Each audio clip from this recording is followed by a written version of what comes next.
তারপর একদিন আর কোনো অভিযোগ থাকে না। খুব করে চাইতে থাকা জিনিসগুলোর প্রতিও অনীহা কাজ করে। মনে হয় জীবন তো কেটেই যাচ্ছে, পাওয়ার না পাওয়ায় আর কি আসে যায়। কারো কাছ থেকে সময় চাইতে ইচ্ছে করে না, কারোর যত্ন পাওয়ার লোভও কাজ করে না। ভালোবাসা পেতে কিংবা ভালোবাসতে অনাগ্রহ বোধ হয়। কথা বলার আকাঙ্ক্ষা থাকে না, আর না থাকে কারো অপেক্ষা।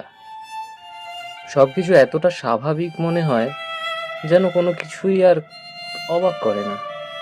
কারো ছেড়ে যাওয়া, থেকে যাওয়া, হারিয়ে যাওয়া এসবে আর খারাপ লাগে না। যেন জীবনে আশ্চর্য হওয়ার মতো আর কিছুই নেই। নির্দিষ্ট একটা সময় পরে আমরা সবাই পাওয়া না পাওয়া এসবগুলো থেকে বেরিয়ে আসি। যাই হোক, ছবিটা কেমন হয়েছে জানাতে ভুলবেন না। পরের অংশটা দেখাবো আবার অন্যদিন অন্য কোনো ভিডিওতে।